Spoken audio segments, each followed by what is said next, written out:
I'm Chad Harvey, and this is AI for the C-Suite, the show for senior leaders who know that AI matters and need to figure out what to do about it. Each episode, we dig into what it all actually means for middle market organizations, how it's changing decisions, strategy, leadership, and the nature of work. Let's get into it. Almost every week, I have the same identical conversation. An exec tells me they know that AI matters, they just don't know where to start. Today's guest wrote an entire book to answer that question, and she'll tell you the answer is to not do a readiness assessment. Charlene Li is a New York Times bestselling author, a business transformation strategist, and the founder of Altimeter Group. She spent a decade as a principal analyst at Forrester Research. She's advised 14 of the Dow Jones 30 companies, and she's been helping leaders navigate disruption since before we were calling it that. Her latest book, Winning with AI, the 90-Day Blueprint for Success, co-authored with Dr. Katja Walsh, is built around a simple yet powerful premise. You don't need an AI strategy. You need AI in service of the business strategy you already have.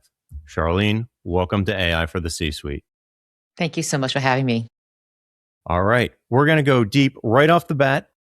I highlighted your main quote and the introduction there. You don't need an AI strategy. I think that statement is going to surprise a lot of our listeners because most of the execs listening to this have been told the exact opposite. So walk me through what you mean when you say you don't need an AI strategy.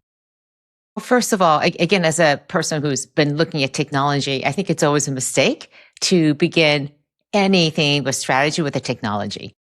We don't say we have an internet strategy or a mobile strategy. These are technologies that you use to achieve your business strategy.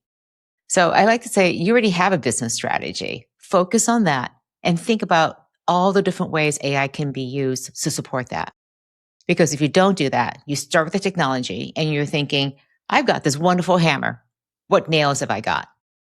And versus saying, these are the problems, these are the opportunities, and let's figure out how to use AI for that, which is why we have so many pilots and why we're just not getting the results that we want to see from AI. So in your analogy there, are those pilots all of the different nails that we are trying to conform to the hammer that we are looking at as the next shiny object? Well, it's just like, well, there's so many things. Let's try them all. And the reality is strategy is about focus. What will you do and what won't you do to achieve your biggest objectives? And unless you're really clear about that, you're just going to be going off into 1,000 different directions because AI can do so many things. So just because you can do anything doesn't mean you should do everything. What are the specific things that are going to move the needle and help you win? And that's the whole book is just about how do you figure that out? How do you start? We're not even 60 seconds into our conversation here, and I already want to go off script from the questions I was thinking about based on what you just said. All right, we're going to squirrel out for a second. I love that concept of AI allows you to do, and I'm paraphrasing here what you just said, almost anything. And I'm very interested, since you said that, what you're seeing with companies in terms of the focus and the discipline that they are looking to apply to their strategy. Because I know, especially in mid-market companies, it's very easy to get distracted by things and chase what matters this quarter or next quarter to the detriment of your 3-year vision. So what are you seeing out there when you see organizations confronted with these tools that allow them to do, quote, anything? Well, I think that the biggest problem is they look at it as a technology versus a leadership issue. This is where leadership is so important and why we consider this to be more of a leadership and strategy book than a technology book. And we wrote it because leaders are thinking, this is a technology. I'm going to punt it over to my technology team. Yeah. Here's CIO, figure out what we should do with AI. And so they go, okay, I guess we'll get everybody Microsoft Copilot or ChatGPT, and then we're done, right? No, that's not really how you use it. I'll give you an example. I had dinner with somebody this past week, and he says, oh, this is how we're thinking about our business strategy. We have 7 strategic goals. And the 6 are the usual suspects. We're going to grow. We're going to do these things, get into new markets, whatever. And number 7 is to use AI to support the other 6. And I think that's brilliant because it puts it as a priority. It's a strategic initiative. that we're going to use AI to support all the other things that we're doing, but it's giving it also a focus to say, this is how we're going to use AI. And this is the biggest challenge of any organization and of any leadership. You want to make sure that all of your employees, everybody on your team can answer three questions. What's the future we're building towards? What is a strategy to get to that future from where we are today? And very importantly, what is each person's responsibility and contribution to the success of that strategy? If everyone can answer those three questions, then the question about what to do with AI becomes a natural thing. Of course, I'm going to use AI to help me contribute to the achievement of our strategic goals. But I think, again, for many organizations, as you asked in your question, we're not always clear about what is it that we're trying to achieve. And we get distracted by the challenge that's right in front of us. And we lose sight of what we're trying to do as an organization. So it's the leader's job to always remind people we're on this journey, we're on this road, and this is how we're going to use AI to help us achieve that. As you know, during your time in the trenches and from our prior call before this episode, I know that you've experienced this. We have an awful lot of organizations out there that they don't just get distracted. They really don't have the ability to embrace internal change efforts, right? We've talked a lot over the last few decades about digital change management and about driving change in organizations. And now here we're coming along with another layer of change for these organizations who are already struggling with change management and wanting to do things in many instances, especially in middle market companies, that make them feel good or that make them feel safe and secure. So when in your example, you gave a great example of that seventh pillar of a strategy where an organization wants to use AI to turbocharge things or maybe to help undergird the other six pillars, if you will. So how do you help them understand that this isn't just digital change management?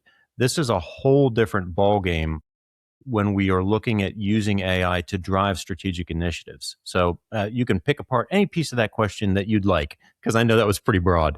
Yeah, no, it's a great question. I think, first of all, we have to think about how AI is an accelerant.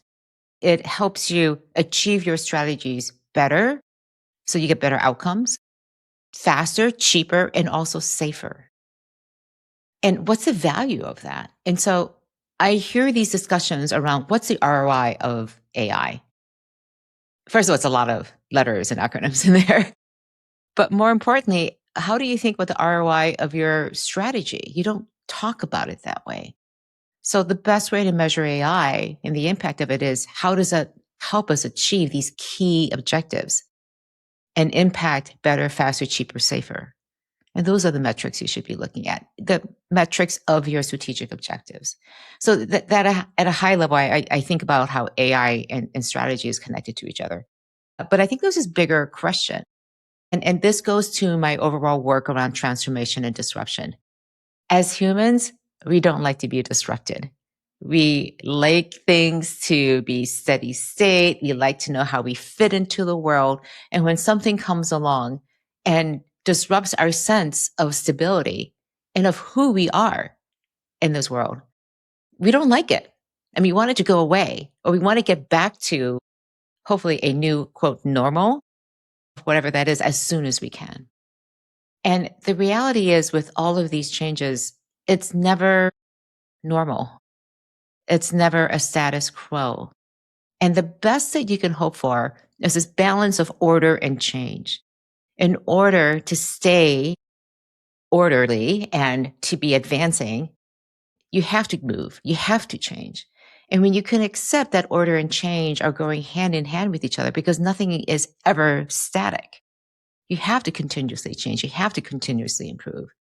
And my work in my previous book, The Disruption Mindset, looked at all these companies that could do this. They just were able to change and disrupt themselves over and over again. I'm like, how do they do this? And they all had one common trait. You really had a good sense of who their future customer is going to be. And so the further out they could look to see who that future customer was, the more they could disrupt themselves. So it wasn't about making this change happen to themselves and driving that change. It was their customer from the future pulling them. They couldn't help themselves. They wanted to move towards that future because they could see where the customers were going to be. That requires a lot of guts, a lot of commitment from the part of leaders to say, I'm putting a stake in the ground. This is the future we're going to be fighting for. We're going to be running towards this. Let's go, everyone. I I absolutely love that framing about future customers. One of the exercises I often go through with companies when I'm initiating strategy and strategic conversations with them is a stakeholder mapping exercise where we look at second degree, third degree, and prospective future stakeholders. So not just customers. And I can tell you from my experience, that is the area where organizations struggle the most is seeing that path forward and envisioning that future customer, as you put it. So I thought that was a really keen insight there. But I also want to go back to what you just mentioned in terms of that balance between order and change. And I don't want to put words in your mouth here, so correct me if I'm wrong. But what really struck me when you talked about that balance between order and change is that and I'm going back to where we started here, when we see organizations that want to try and center around a standalone AI strategy as opposed to using that in a different way, I think that that is them gravitating toward that idea of a new normal or an orderly state versus embracing the change. I'm interested in your thoughts on that. Right. And again, the I think about it as an agile process where you know you're going to go towards a new future. And instead of saying, okay, we've arrived, this is the new normal, Hmm. you think of it as a pause. Like we're just going to get our bearings, get everyone together, get everyone here. Do we have all our pieces here together? Okay, now let's go again. And the interesting thing is these organizations that do this very well, their cycles are a lot faster. This is how I think about innovation cycles and change cycles. You have a project you're working on, a product, and you have a meeting like, okay, great. These are the next things we're going to do. Everyone pull out your calendar. When's the next time we can meet? And so our pace of change is dictated by our calendar availability, which makes no sense versus saying, here's the work that needs to be done. How long is it going to take to do it? What are the major gates? Where are the decision points we have to have? Who needs to be involved in that? How fast can we do that? If it's going to take 4 hours to do that work, let's meet again in 4 hours. If it's going to take 4 days, let's meet in 4 days. And you're making that a priority. So it's a different way of working. And I find that that's the hard thing to change. It's not the change itself that's hard. It's the process of making that change happen that's hard. But it requires a commitment that this change is important, which is why, again, we point to do the big changes that seem really hard and strategic, because then people will clear out their calendars to make these things happen. You just dropped at least three critical pieces of knowledge in your answer to that question. And we could probably stop the entire recording here and people would be thinking about this for the next 30 days. And I love that idea that so oftentimes the projects are driven by our personal calendars instead of the actual needs of the projects and the needs of the strategy. So for everybody out there, if you were, I don't know, getting a cup of coffee or if you're doing something else, rewind a couple minutes and replay that because I think that was some critical information there that's going to lead to a lot of success for your organization. So thank you, Charlene. Let's shift gears a little bit and let's talk about something I know that you feel strongly about, which is readiness assessments and feasibility studies. Spoiler alert, I know that you feel strongly that organizations need to stop doing them before they start with AI. And that's going to make a lot of people out there nervous, not just the consultants that love selling them. So, why do you think that those tools are actually slowing individuals and organizations down? And I say this as someone who loves readiness assessments. I love building them. I love doing them. I rebuilt an entire readiness assessment for this book and we Mm. tossed it out the window Oh, because we realized it doesn't matter. In the end, you're going to find out you're not ready. So how does that surprise. help you? It's just procrastination. It helps you feel better that you're doing something with AI. Well, we're doing a readiness assessment, but it will be done in 6 weeks. That's 6 weeks lost of you learning how to use AI, struggling with it, figuring it out. And in the process of actually doing it, to learning it and leading these AI changes that you're doing using AI, you're figuring out where the gaps are. That is what's important. Like, oh, we don't have the people for this. We don't have the technology. We don't have the governance. Let's go fill those gaps now. In the same way that feasibility, well, what are you going to find out? We can't do this. We don't have the people, resources, and the know-how to do this. So figure out what is it that you need. If you know this is what we want to be able to do, then what do we need? There are consultants. There are technologies you can get. There are templates out there for governance and decision making, but you won't know what to do with those unless you have the context of your strategy, of your strategic objectives to give it that foundation. And so the way I think about it is start with the things that you know really well. You as a leader understand your business and you understand your strategy better than anyone else. You already know what your capabilities are. You already know how feasible things are. You just innately know those things. So you don't need to do all these studies. Figure out instead what are the most important things, who are the biggest opportunities. And here's my little meta aspect to this. Use AI to figure out how to use AI to address those opportunities. People are like, how do I figure it out? Oh, go ask AI. I recently ran across a CEO and he goes, we have this, my biggest problem is I have a 40% gap between what my sales is forecasting and what my manufacturing plant gets as orders. And it's usually they're forecasting 40% too low because they want to overachieve their targets. And he goes, this is playing havoc with us and our manufacturing capacity. So we need to close that gap. And he goes, do you think AI can help me with that? I'm like, absolutely. We can break down the entire process, put some intelligence behind it, understand where the biggest gaps are coming from. Absolutely, we can. And AI can tell you how to do that step by step. Again, I think it's this sort of pulling it together and getting into the meat of the problems. And I usually ask leaders, instead of trying to figure out whether you're ready or feasible, start with the things that you know. What are your biggest problems? What are your biggest opportunities? And then figure out how to use AI to address them. Your framing of this as a struggle and something that you're going to figure out, I think, is what people need to hear right now because it is a struggle. They do need to figure it out. And as you were talking about the fact that you're wasting 6 weeks with a readiness assessment and a study, what immediately popped into my head is that old saw about the no battle plan ever survives contact with the enemy. And what we're talking about here really is the fact that we're wasting time by creating a plan that we know is already not going to survive when we go to try and implement it in terms of a readiness assessment, because in your words, we're not ready. So what was the aha moment for you that made you get to the point where you were going to chuck that assessment that you were going to put in the book? Was there a specific instance? Was there a moment where kind of the blinders fell from your eyes and you said, okay, we've got to really move away from this? Or was it a gradual kind of understanding for you? It was sort of in the back of our minds. And we talked to this amazing AI thought leader and investor, Vikram Mahidar. And he said speed is the new moat. And it just hit us like a lightning bolt. I'm like, that's the key here.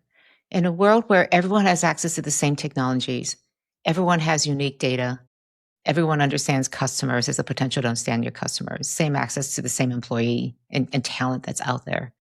The thing that's going to really differentiate and create competitive advantage for you is speed. Not just how quickly can you adopt these technologies, but also how you can adapt your organization. And so for these organizations that have a hard time with change, I completely understand and empathize. And I'm not asking you to go at blazing fast speed. I'm asking you to go faster than you're comfortable. And if this is the new leadership muscle you have to develop, how do I get comfortable being uncomfortable? How do I move into a space where I don't have all the answers? And instead, I have to learn how to ask great questions in order to steer people in the right direction. Because if you can take a design thinking approach and define what the problem is, that is the way you're going to be successful. Because everyone is then working on the same problem. we're working on the same things and moving in the same direction versus flying again in 1,000 places. And as leaders, we don't feel comfortable doing that unless we know what the answer is. Again, this is why leadership is so important. We need leaders to move into a void of the unknowns and of uncertainty. That's when leadership is most needed, not because we have the answer, but because we can lead people and hold that container for us to feel like we can move into the space with confidence and know that no matter what happens, we're going to be okay. You touched on something a moment ago when you channeled the conversation where the advice was speed is the new moat. And one of the things that I've been thinking about and actually talking about with clients is that speed is a competitive advantage until it gets commoditized. And I'm interested because that's a little different take on this idea of speed as the new moat. And I'm interested in your thoughts on, is speed the new moat, or is there a not too distant future where we are going to see that everyone has access to speed because there's been a shakeout in the market and that is not in fact a moat? So I'm being a little contrarian here. I'm trying to ask you a difficult question without sounding like a total jerk. Yeah, we put a story from Alice in Wonderland in the book, I at the love very it. beginning of the book. Yeah. And it's this place where the Red Queen is running with Alice through a forest, and they're running as fast as they can. And Alice is looking around and saying, the forest is staying still, and yet I'm running as fast as I can. And the Red Queen goes, well, here you see, if you want to get to someplace than where you are, you have to run twice as fast. And Alice is thinking, how do I run twice as fast? And my answer to that is, this is what AI does. It helps you run twice as fast. So you're thinking, there's no way we could work any faster. My goodness, well, why don't we work in a different way? Why don't we use AI as that seller? And we won't know until you actually try it. So there's a concern that I'm just in this rat race and just people are just not going to go. As if I move faster and everyone else moves faster, I can guarantee you people are not moving fast. They're just staying still. They are sitting in fear and anxiety. They're waiting for something, for a sign or something. And they're waiting for it to be safe, for it to be certain.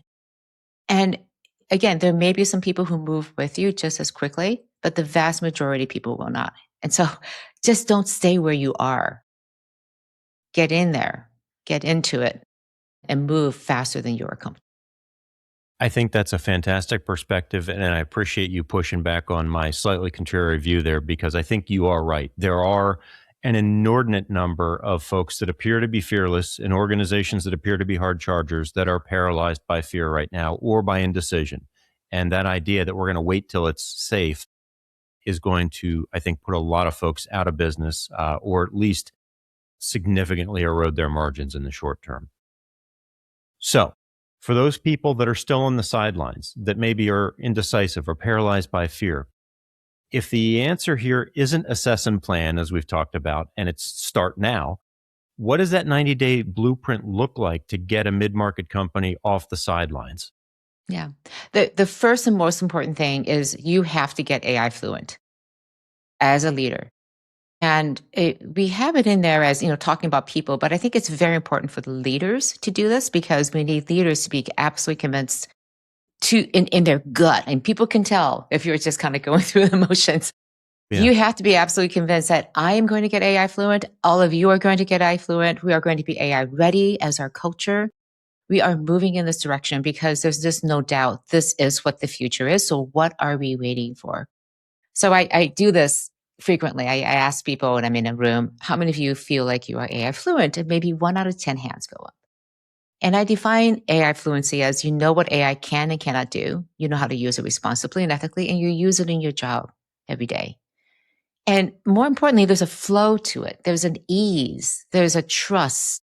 You reach for it instinctively as something that you would just naturally use. So there's just this fluency with it. It's not just literacy, it's fluency with it. And that only comes through practice. You don't get fluent from taking a lot of courses. You become fluent when you practice it. So here's a little exercise as a leader. Do it, use it for yourself. And then to create a culture around this in your meetings with people, one-on-one or in meetings, ask people, so how did you use AI to prepare for this meeting? and just let it sit there and have people volunteer. And people will be like, oh, you use it that way? Oh, maybe I could try that. And if nobody else volunteers, at least you be there to say, well, this is what I did. I looked up and researched these things. I prepared. And it's to remove the stigma of using AI. Some organizations feel like using AI is cheating. Hmm. And if you can demonstrate how you can use AI again in a strategic way to help you do things better, faster, cheaper, safer, then you're giving this on a daily basis, on a cadence of every single time you get together. You're sharing and you're telling people, I'm learning right along with you. I did this experiment, it didn't work, and this is what I learned, and this is what I'll do differently next time.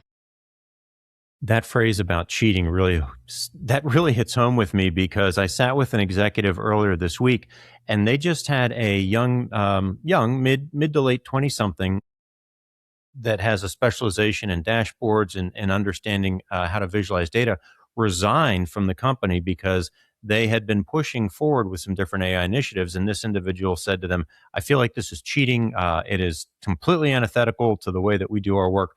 I'm going to go somewhere else. And so that mindset that you just illustrated there for me in that conversation, I think there's a lot of that out there. And I appreciated the way that you framed this in terms of how to lead through AI by asking those questions and by demonstrating those competencies.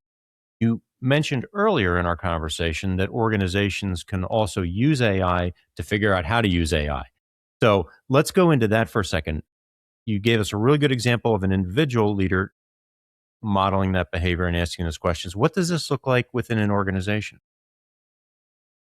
I think, again, the leader comes out and says, again, to create an AI ready culture, there are certain traits like speed and focus, constant experimentation, continuous learning, customer centricity. These are all really important traits to develop in a culture to be able to use and be ready for AI.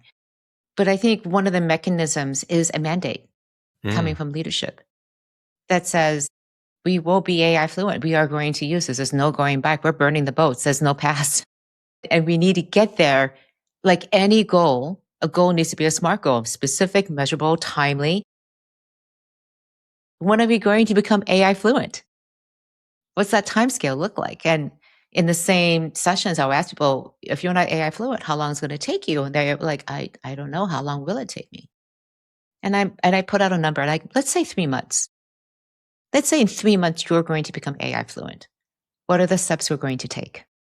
What are you going to do? And I would ask leaders to do that for themselves personally. And then what would they do for their organizations to become AI fluent in X amount of time? And that means giving people access to the tools. It means giving them training, both top down and also from peers, enabling that. And very importantly, the third thing that's often missing is time to experiment, to learn, to try things, to fall in their face, to share what they learned with each other, but time. And the number one pushback I have to AI fluency is we don't have time for that. We have to get all these other things done. And you sit back and go, but you can achieve all those things better, faster, cheaper, safer if you learn how to use AI. Hmm.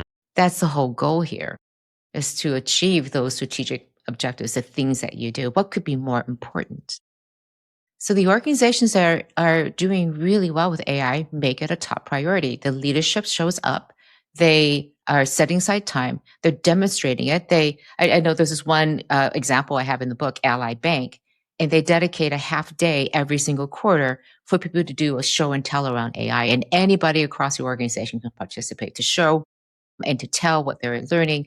And they break out into groups, and about a quarter of the company attends. And then they take it back to their org and says, look at all the things I learned.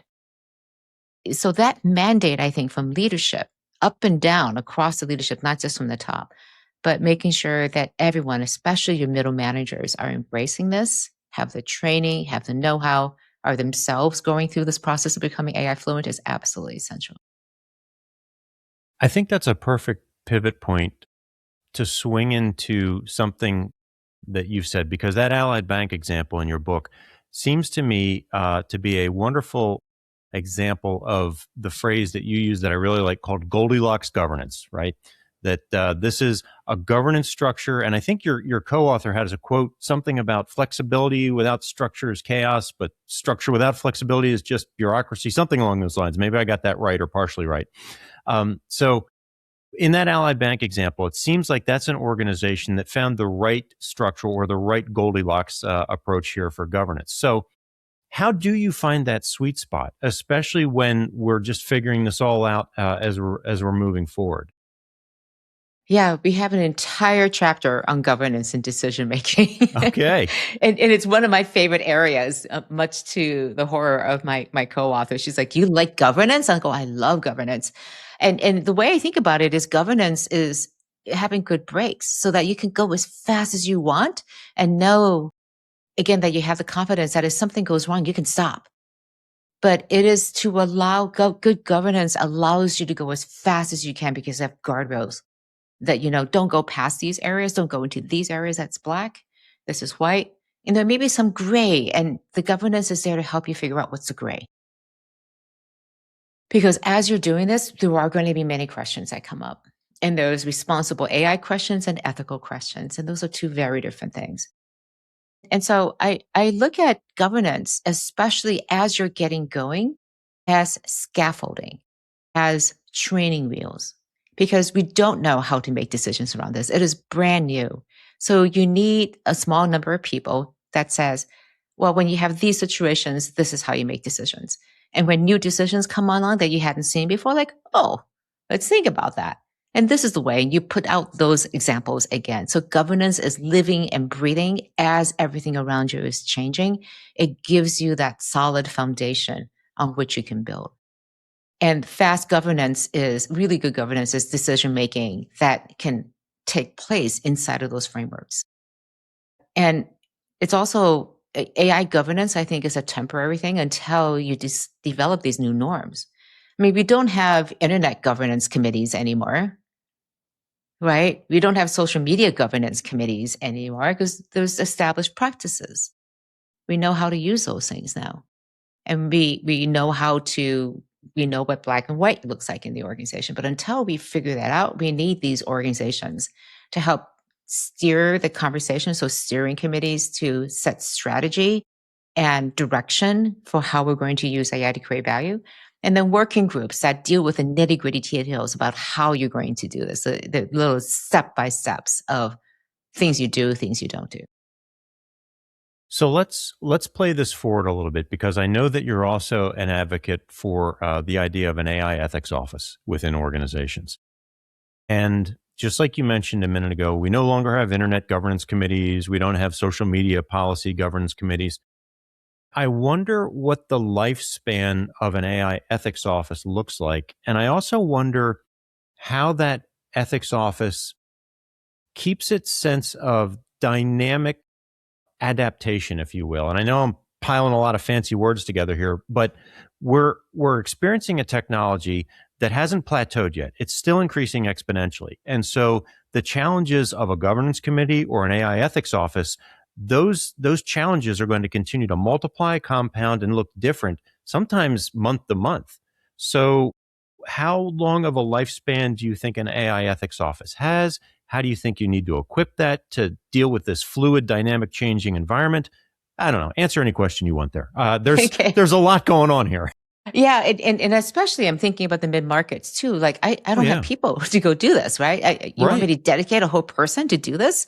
And it again, depending on how you're set up, you probably have somebody. It could be your chief legal officer, your general counsel, somebody who looks at these kinds of issues that deal with values and questions around ethics, challenges, questions. Just give me some clarity, right? So you can layer on top of those existing processes.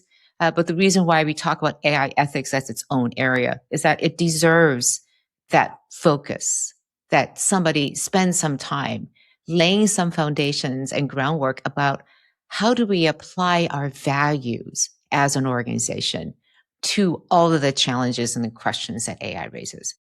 And if you're sitting there and struggling to think about, well, how does AI and values relate? Then you're not looking hard enough because you should be able to just turn around into these questions constantly. And I'll give you an example.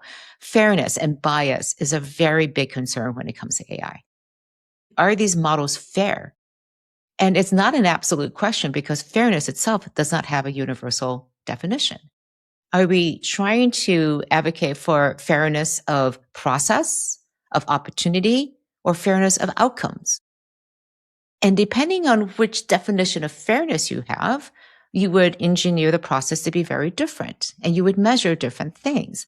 And this is where having clarity about what do these things mean for us as an organization and how are we going to use AI and make sure it abides by our definitions of things like fairness and safety and quality. And the thing about ethical AI is there's no right answer. Responsible AI, they're very clear, black and white, do this, don't do that, right? But ethical, like you could go in either direction and you could argue that both directions could work. And ethical AI is really important when two areas of responsible AI, for example, privacy and security, conflict with each other. So which one takes precedence? Is it safety or is it privacy? So that's why it's really important to have an entity or a group that can address these questions. And it's not just sitting there floating out without being addressed, because the more they pile up, the more gunk you're going to have and you won't be able to move fast against your strategy. Loving this conversation, Charlene. This is unlocking different questions and thoughts for me here that I haven't even had before. And what you just said, what occurred to me is that we've finally gotten to the point over the last 15 years where most organizations, if they're not paying lip service, they're at least taking half seriously the idea of values and culture within the organization. And now we're layering on this entire question of what is ethical, right? What is fair? And I really truly wonder, are organizations equipped to even evaluate, navigate, and have these conversations when we've just finished digesting 15, 20 years of values and culture conversation? Well, let me ask this is when you talk about organizations living their values, what does that look like? It's when you talk about your values and you use them to help you make decisions every day. I remember it so distinctly. I was doing this briefing with a product manager at LinkedIn, and they were going on and talking about this. And I'm like, how did you make this design decision? Like, how did you make this? And he goes, well, our values are, I'm like, wait a minute, are you talking about your values here in a product conversation? He goes, yeah, what's wrong with that? It was so natural. And that's truly living your values when you use them to help you resolve conflicts, make decisions. And when it comes to AI, there are so many things that are unknown. You don't know what the right answer is. So being able to lean into your values to help you make those decisions is absolutely key. Because what else are you going to lean into? You're going to look at the latest newsletters that tell you how you use AI, or are you going to really look into your organization's soul, basically your values, your culture, and say, how do we think about this? And it'll inform you more about what those values mean.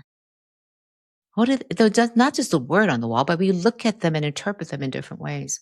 I mean, when I was running Altimeter, we began our weekly team meetings with people sharing how the values showed up for them that week. How did the values show up for you? And we had 6, 7 different values, and people were like, oh, this came up and that came up, and this is how I use it. And that's just one example of how to live the values. But the more you can lean into that and make it real, the more you'll be able to apply them. And when I see AI happening all the time, it's a big question. For example, we used AI to write our book. And people are like, oh, goodness, what? You use AI?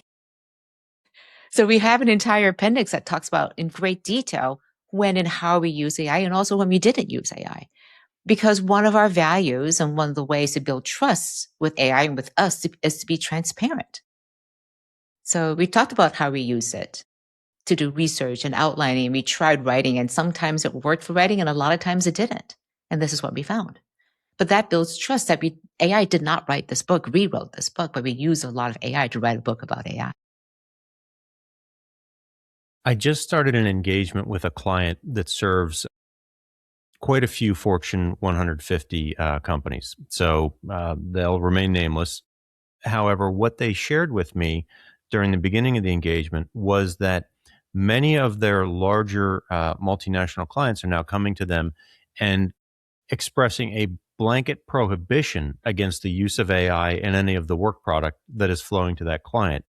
And so when we talk about values and we talk about ethics around AI, I'm wondering whether, because I've heard that from more than one client and more than one company already. And I'm wondering, in your experience thus far, is this a temporary speed bump along the way, or is this a reflection of that organization's values and the way that they are filtering their interpretation of AI and what that means for them and their vendors?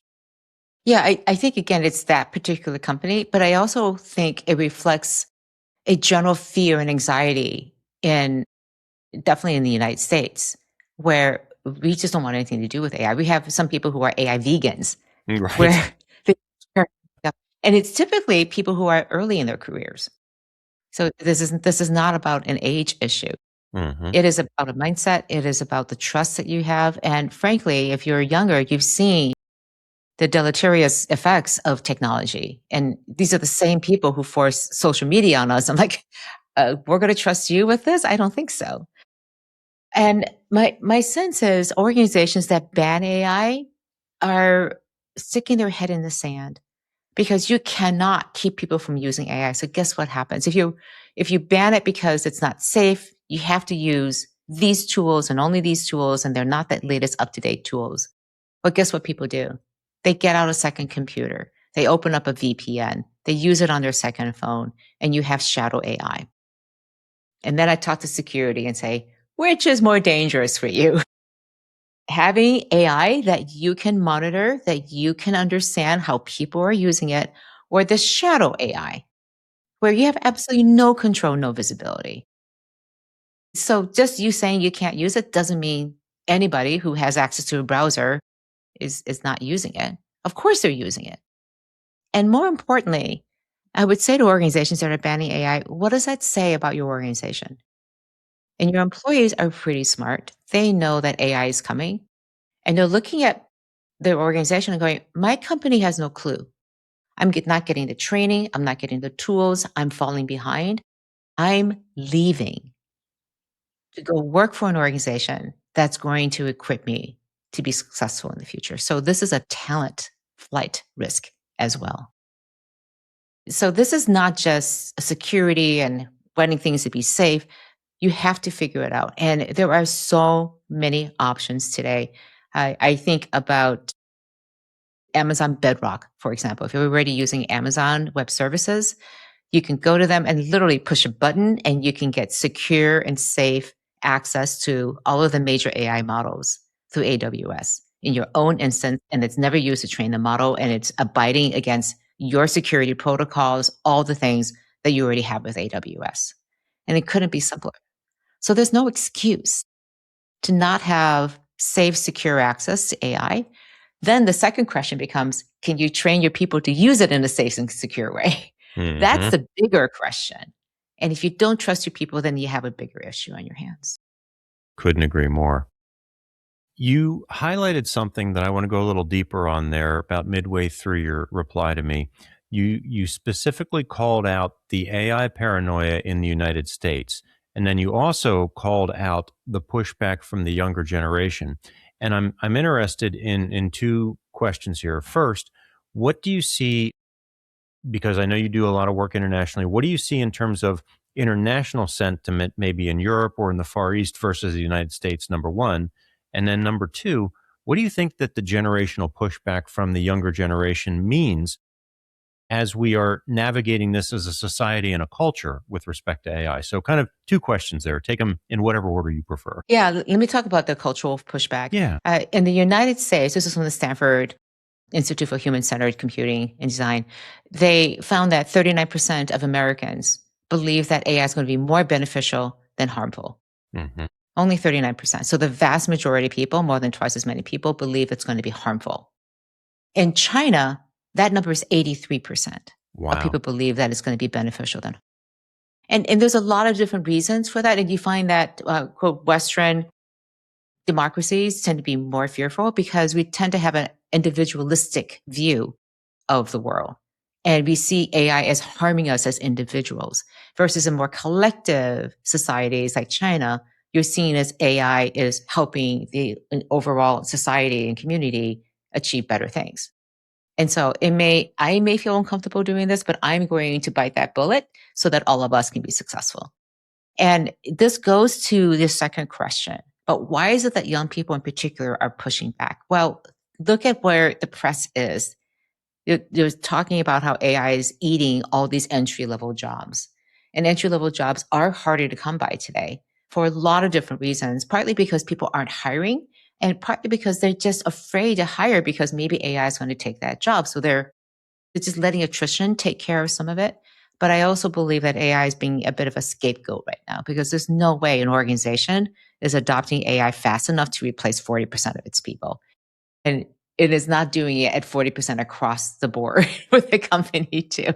So what Block did in laying off 40% of its people, I go, that was AI as a scapegoat, not because AI was actually impacting those jobs. That said, I do believe that jobs are changing because the tasks are being automated. And the reality is AI is very good at doing tasks. It's not that great at doing jobs yet. It will get better at this. So we know that some jobs will be replaced by using AI. We also know that AI will create new jobs. The challenge is they're not necessarily going to be filled by the same people. I was talking to a bank and they said, we used to have 90 people just reading all the checks that our check readers couldn't do. We can do that now with AI. We only need 5 people. And of those 85 people that we have, we're going to do our best to reskill them and retrain them into other jobs. But there's a limit. And some of them just don't want to be retrained. And this is where I think government, societies, communities are going to have to take a role. And that is coming very soon. And I think it's happening right now. Our universities are going to have to learn and train people in a different way. Organizations are going to have to think about when you have entry level people coming in, what are we training them for? IBM recently announced that they were going to double, potentially triple their entry level hires, but they were also redesigning the job descriptions of what they did. Mm-hmm. And because they have an entire pipeline in the way their culture works, that you hire somebody and they stay there for 30 years and move into leadership, right? Or into senior individual contributor roles. But it is a career path inside of IBM. And the only way it works is that if you have a really strong pipeline for entry level folks. So I think the people who are being really smart about this understand that young people have a natural resistance to it. And I'll give you one other reason. There's some research that shows that boomers and Gen X are the most optimistic generations when it comes to AI, which gives me hope, right? I'm part of those generations. And it's because we don't have so much of our identity tied up in what AI could do to us. And it really, when you're starting to use AI, there was always a moment like, wow, AI can do all of my job for me. What happens to me now? And if you're more advanced in your career, you have expertise that AI can't handle yet. So it gives you a little bit of security. The other thing is, this is not our first rodeo. We had to learn how to use a browser. We had to learn how to use email. What is a social media thing? Mobile phones. And people who are younger in their careers have never had to go through this. So this is the first time the world is being rocked and disrupted. And we're like, yeah, it's just another one. We know how to do this. So maybe we're not happy about it, but we know how to do this. I think those are some excellent points. And it cuts to the heart of a false narrative, in my view, that we've been pushing for at least 50 years in the United States, which is go to school, doesn't matter if we're talking about college or trade school, go to school and we're going to train you to do this job, right?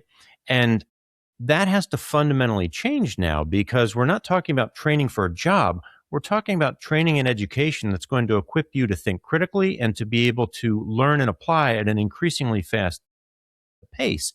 And your examples there about this is not our first rodeo. I think the boomers and the Xers understand that because we have been through so much transformation and change over the last 30 years, whereas the younger generation hasn't. So I think your comments cut directly to a larger societal issue there. And I'd love for some policymakers to tune in and maybe take some cues from what you just shared with us. Yeah. The OECD did a study where back in the 80s, your skill set would last you 20, 30 years. Now their estimation is between 18 and 24 months. That's how quickly it ages out. So this is again why that continuous learning is so important. I think of education as you're not learning a particular set of knowledge or skills. You're learning how to learn. And Yes, frankly, between the ages of 18 and 24, when most people are in school or vocational school, you're waiting for your prefrontal cortex to develop. exactly. So this is the time to train it to be flexible, to be adaptive. And I feel that a lot of what we need to train people in school is how to learn and evaluate people on their ability to learn. So this is the gap at the beginning of the course. How much of that gap did you close? How did you close it? What was the quality of your learning? We tend to test for knowledge. And in a world where knowledge is a commodity, that's not a helpful test anymore. The really helpful test is, are you developing judgment and wisdom? Do you have the ability to have self reflection? Do you have empathy so you can understand the impact of your decisions on other people? Do you have a sense of intuition about what is right and how to develop that further? So these are the human aspects that need to be developed. And if you talk to employers, this is what you're actually looking for when you're interviewing people. We call them the soft skills, but they're actually hard, quote, skills to acquire. And you really want to hire and develop that in people. Couldn't agree more. And I don't want to sound like a yes person here on our conversation, but you're spot on. And the AI tools, as they develop, demonstrate a remarkable capacity and ever evolving capability to do a lot of the perfunctory administrative tasks, but even some moderate to medium level tasks that previously required a human. And so when you start to strip that away, what's left? The emotional intelligence, the person to person relationship, the ability to apply human values and judgment over top of some of these systems and the outputs. So I think you're absolutely right there in terms of we need to start to think about the skills that matter a lot more because it's no longer just the knowledge set or even the technical skills. Yeah. I'll tell you an experiment that I did early on. And I was curious to see how much of me was in the AI. And this is, again, in Hmm. early 2023. Mm-hmm. So I had done an interview for a podcast. So I had the questions and my responses. And I gave the AI the questions and had it write responses. And I just told it to be me. Mm-hmm. I didn't give it anything. Just like, you're Charlene Li, answer these questions. That's Charlene. And I took those responses and gave them to people and had them evaluate them. And the AI responses were about 80% as good as me. I'm like, whoa, there's a lot of me in there. It could do 80% of the things that I could do. In some cases, it was better because it was more concise. It just gave more detailed answers. But then I looked at the 20%. What was that 20% that made my answers better when they did? And it was, to your point, I brought something about me. I put myself into those questions. I was personal, I had empathy. I had half formed ideas from a previous conversation I'd had that week. It wasn't in the AI. And it's that little bit that makes a big difference. And so I use AI constantly to take care of the tedious, mind numbing things that I have. But I also use it as a platform to help me think better. Because when else can you have something challenge you? I have myself challenging me Yes. to think better and go deeper than I could have in the past. And I use it so much as a thought partner to help me think through problems, to think through new content and ideas. And I ask it like, where are my blind spots? So these are things that I'm using. We call it in the book being superhuman, the idea that you have this integrated intelligence now where you're using the best of AI and the best of humanity to create something different. And it's not to say humans better than AI or AI is better than human, but it's a different type of intelligence that we're just beginning to explore. I love how you frame that. I've been talking about it with folks as an extension of your individual and your organizational cognitive layer. But that is a mouthful and quite cumbersome. I think you said it much more eloquently than I did. I also love, and I want to dig into this just a little bit. And I know our time is getting short here, but that 20% idea that you just threw out there, I love that. Right? I want to make some type of comment about Pareto principle challenging or something, but let's just focus on that 20%. If AI can do 80%, that leaves you free to focus on the 20% as an individual that is specific and unique to you. I wonder if that's your next book there, the 20%. So I'm interested though, because you're clearly a power user and I love talking to power users. So what are you finding that when you really hone in on that 20%, even more than what we've already talked about, that it allows you to develop superhuman abilities in some way? What are you able to do that really hits that sweet spot even more in that 20%? Well, I have a lot of conversations with people. Mm, And I remember not just the words that they said, but also the emotion behind it. I can see the fear. I can see the hope that's lying behind their words. I can see it in their eyes and their body poses and language that they have. That's what drives me. I keep the memory of that, the empathy for that in all the things that I do. And I talk about this all the time. I'm so grateful for these conversations. It's where I learn the most. And it's just turning in my head constantly. So each time I approach creating something, there's some aspect of that driving me forward. And that is, and I like to say, you get the best responses and answers and creativity from AI when you put the best questions, the best points, the best creative questions into AI. And so it's about how I use AI because of what I bring into it that I can pull things out of it that's unique. I think people say, just kind of a throwaway line, AI can't be creative. Oh, I agree. It's the person driving it that is creative. My daughter is a musician and she just is horrified by this future where AI is creating music and also just quite intrigued by it. But she uses AI to help her write lyrics. When she has an idea, she's kind of in a stuck place. You just go in and brainstorm with AI. It may not come up with the words, but it helps her think in a different way to get out of that trap. So we will all find different ways to use AI to tap into the things that are already in us, but we just can't quite get to it. We know there's wisdom in crowds, there's wisdom in AI, but AI itself is not wise. man, I almost want to end the interview there, but I got one other question here. That was beautiful.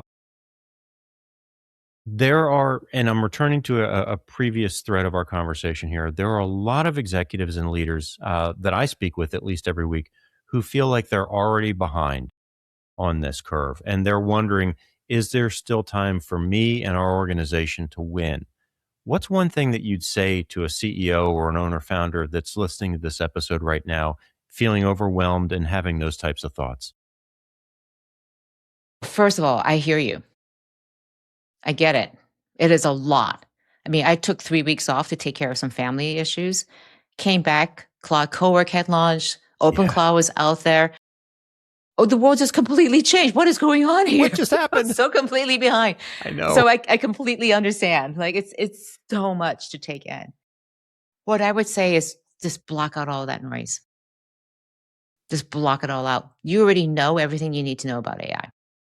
You use a browser. I'm sorry, you use these AI tools, and you feel pretty competent at it. Focus on one problem that you can solve that is going to make your life better, whatever it is. Just pick one, and then go use AI, and then pick another one, and then pick another one, and just slog your way through these issues. Because along the way, you will gain that comfort and that fluency. You'll be tackling your to do lists, whatever is important to you as a leader, because you are a good leader because you have always been able to prioritize the problems that will get your time and focus. So lean into that. Do not spend a huge amount of time. I get this question all the time. So what are the courses I can take? What are the books I can read to get up to speed on AI? And I would say even with my book, I would say skim it. Like read this is how I always read business books. Read the introduction, read the last pages, the summary of each chapter, and read the epilogue. And then go back and dig deep into the one area that would help you with your next step that you want to take. Please don't read the entire book. Just so the one thing I would say to leaders is do whatever you have to do and just get started. Do something. Use AI to help you achieve something that's really important to you. Fantastic. Charlene, thank you so much for joining us today. For our listeners that want to learn more about you and your work, maybe they want to buy a copy of your brand new book, where can they find you? How can they connect with you? Yes, thank you for that opportunity. The book has a landing page. It's winningwithaibook.com. And you can find everything else about it, download the introduction, and also order from there. And then to find out more about the work that I do, you can check me out on LinkedIn and follow me there. All my content is up there. And then my website is charleneli.com. Wonderful. Charlene, in this ever evolving world, I'd love to have you back in the future because who knows what 12 months from now will look like. Maybe you'll have 3 more books out by then and an even longer appendix in each of them. I don't know. But I've tremendously enjoyed our time today. Thank you again. Thank you for having me. And for our listeners, thank you for listening to AI for the C-Suite. If this episode was useful, subscribe wherever you get your podcasts, follow us on LinkedIn, and check out AIfortheC-Suite.com. And until next time, keep your algorithms running, your leadership evolving, and your AI in check. Take care, everybody.